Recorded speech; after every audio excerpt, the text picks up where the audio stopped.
Hello दोस्तों, love for English literature में आपका स्वागत है। हम चौसर की कैंटरबरी टेल्स के प्रोलॉग को लाइन बाय लाइन डिस्कस कर रहे हैं।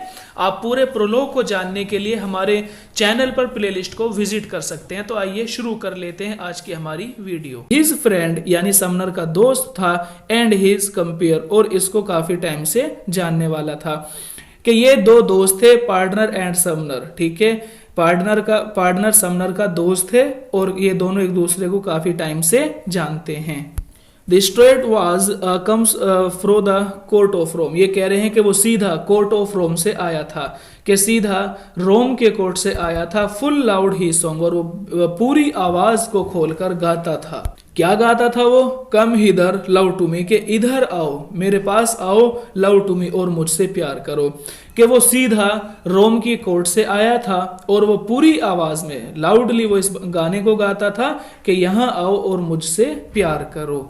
This summoner bar to him a stiff bar down. ये कह रहे हैं कि इस समनर ने भी उसकी आवाज में आवाज को मिला, यानी सुर में सुर मिलाने का मतलब है कि जैसे कि पार्टनर ने जो है ऊंची आवाज में गाना शुरू किया, तो इस समनर ने भी उसकी सुर में सुर मिला दी। वाज नेवर ट्रम्प माने बाजा, के कोई एक म्यूजिकल इंस्ट्रूमेंट भी इतना जो है लाउडली नहीं गा सकता सो ग्रेट अ साउंड, यानी इनकी आवाज से जितना तेज ये आवाज में गा रहे हैं गाने को, कि एक म्यूजिकल इंस्ट्रूमेंट भी इनके बराबर नहीं गा सकता। This partner had hair as yellow as wax. ये कह रहे हैं कि इस पार्टनर के जो बाल हैं, हेयर यानी इसके जो बाल हैं, वो ऐसे पीले हैं, इतने पीले हैं एज वैक्स, जैसे कि मोम हो, कि वो मोम की तरह पीले हैं। और एज स्मूथ, और वो इतने स्मूथ हैं, इतने नर्म हैं। As hang as does the strike of flax, के जैसे होता है ना जो जूट, जो सन होती है, जो सन आपने जूट देखी होगी, बहुत ही सॉफ्ट सी होती है, और ऐसे ही होती है वो येलो कलर की थोड़ी, कि इसके बाल जूट की तरह, सन की तरह हैं और मोम की तरह उनका कलर है, नरम भी हैं और थोड़े येलो टाइप भी हैं। By ons hang his locks that he had. Ons माने बारीक बारीक लटें, कि उसके बालों की जो है, उसके बालों की जो लटें हैं वो काफी बारीक हैं। ठीक है, और कैसी हैं? जैसे कि कोई बारीक डोरी हो, कि उसके बालों की लटें बिल्कुल बारीक डोरी की तरह लटी जो है बटी हुई हैं। And there with his shoulders over spread, और उसने इन लटों को अपने कांधों पर डाला हुआ है, कि अपने बालों की लटों को उसने अपने कांधों पर डाला हुआ है। बट थिन इट ले बाय कोलपन्स ऑन एंड ऑन, लेकिन उसकी जो ये थिन्स लटें हैं, जो ये पतली पतली लटें हैं, ये उसके सर पर इधर उधर बिखरी पड़ी हैं, यानी पूरे सलीके के साथ में नहीं है, बल्कि इधर उधर जो है बिखरी पड़ी हैं। और आगे कह रहे हैं कि बट हुड, और लेकिन उसका जो हुड है ना, जो उसकी टोपी है, हैट है, फॉर जोलिटी, इसने अम्यूजमेंट के लिए, वर्ड ही नन, कि उसने नहीं पहना हुआ है, कि उसने अपने सर पर हुड को नहीं पहना है इस अम्यूजमेंट के लिए। और उसके जो बालों की पतली पतली लटें हैं वो सीक्वेंस में नहीं है, बल्कि इधर उधर पड़ी हुई हैं। For it was trust up in his wallet, क्योंकि उसने अपने हुड को, उसने टोपी को अपने वैलेट अपने जो होते हैं ना, आप बैग कहें, कि उसने अपने बैग में रखा हुआ था, क्योंकि उसने अपनी टोपी को, अपने हुड को अपने बैग में रख दिया था। Him thought he rode all the new jet, और उसको ऐसा लगता है, हिम थॉट उसको ऐसा लगता है कि ही वो सवारी कर रहा है एक जो है मॉडर्न तरीके से, कि एक नए तरीके से वो सफर कर रहा है, ट्रेवल कर रहा है, वो ऐसा सोचता था, और इसीलिए उसने अपनी टोपी को उतारकर अपने बैग में रख दिया था। डिस्क्लीव save his cap he rode all where. ये कह रहे हैं कि उन बालों को छोड़कर, कैप माने टोपी, जो छोटी टोपी होता है, हुड बड़ी होती है, वो तो पूरे सर को ढक लेता है, लेकिन कैप छोटी टोपी, वो ये कह रहे हैं कि उन बालों को छोड़कर जिसको उसकी टोपी ने सेव किया हुआ है, बचाया हुआ है, ही रोड ऑल वेयर, कि वो पूरी तरह से नंगे सर के साथ में सफर कर रहा है, कि वो थोड़ी सी जगह है जिसको उसकी टोपी ने कवर किया हुआ है, और उसके जो नीचे बाल हैं बस वही बचे हुए हैं, बाकी के जो बाल हैं वो इधर उधर बिखरे पड़े हैं। ठीक है, और वो नंगे सर सफर कर रहा है। Such glaring eyes had he as an hare, और उसकी जो आंखें हैं, ग्लेरिंग माने चमकना, कि उसकी आंखें ऐसे चमक रही हैं एज एन हेयर, जैसे कि किसी खरगोश की आंखें हों, कि उसकी आंखें किसी खरगोश की तरह चमक रही हैं। और उसके जो सर पर टोपी है उसने कुछ बालों को बचाया हुआ है, कुछ जगह को कवर किया हुआ है, बाकी उसका सर नंगा है और उसके बाल बिखरे पड़े हैं। वर्निकल हैड ही सोड अपॉन हिज कैप, वर्निकल बोलते हैं क्राइस्ट की तस्वीर को, पिक को, ठीक है, कि उसने अपनी कैप पर, ठीक है, अपनी टोपी पर उसने ईसा मसीह की तस्वीर बनाई हुई थी। हिज वैलेट, उसका जो बैग था, before him in his lap, उसकी गोद में पड़ा हुआ था, कि उसने अपनी टोपी पर मसीह की एक तस्वीर बनाई हुई थी और उसका बैग उसकी गोद में पड़ा था।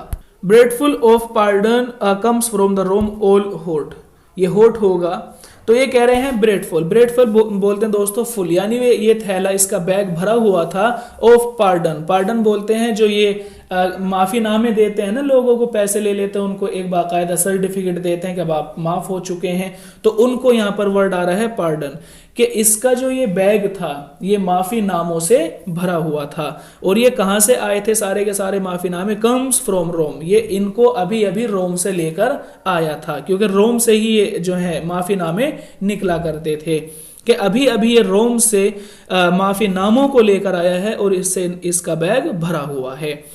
अब was he had as small as has a goat, ये कह रहे हैं, और उसकी जो वॉइस है वो, उसकी वॉइस इतनी स्मॉल है, इतनी पतली है, एज हैज अ गोट, जैसे कि किसी बकरी की आवाज हो, कि उसकी आवाज इतनी पतली है जैसे किसी बकरी की हो। नो बियर्ड हैड ही, उसके चेहरे पर कोई दाढ़ी नहीं थी, चेहरा उसका साफ था। नेवर शुड हैव, और ऐसा लग रहा था कि उसने कभी दाढ़ी रखी नहीं है, नेवर शुड हैव, कि कभी दाढ़ी रखी ही नहीं है, ऐसा लग रहा था।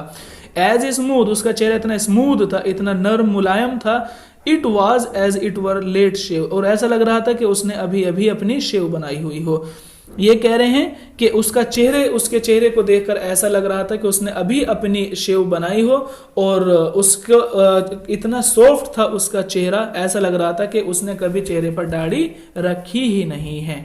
आई ट्रू, मैं इस बात को सच्चाई से कह सकता हूं कि ही वर अ गेल्डिंग अ मेयर, ये दो वर्ड हैं, गेल्डिंग बोलते हैं थर्ड जेंडर को, अ मेयर होमोसेक्सुअल को, कि मैं उसको देखकर ये बात कह सकता हूं कि या तो वो कोई थर्ड जेंडर होगा या फिर वो कोई होमोसेक्सुअल होगा, यानी या तो कोई हिजड़ा होगा या फिर वो कोई जो है मेयर होगा, होमोसेक्सुअल होगा।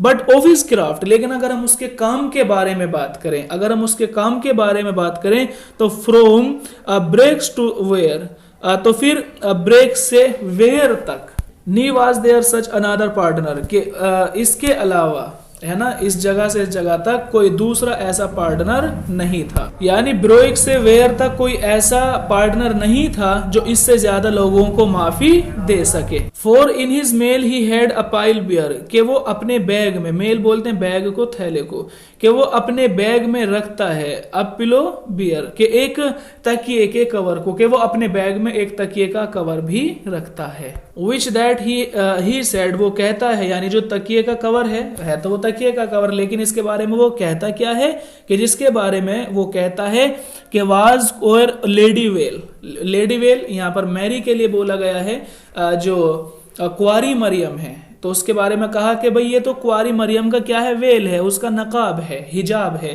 कि ये तकिए का कवर जिसको वो क्या बताता है, मैरी का, है ना, कुंवारी मरियम का नकाब बताता है उस तकिए के कवर को।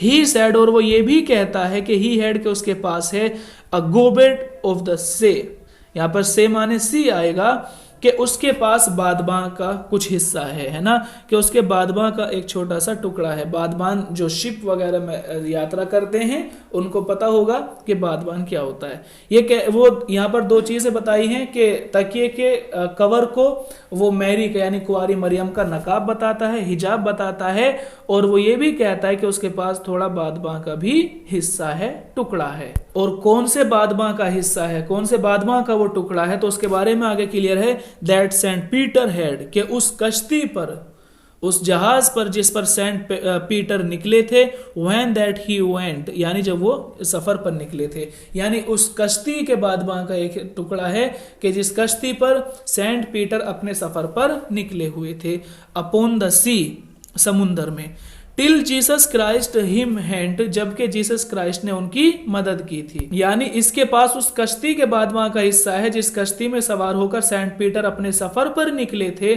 जब तक कि क्राइस्ट ने उनकी मदद की थी।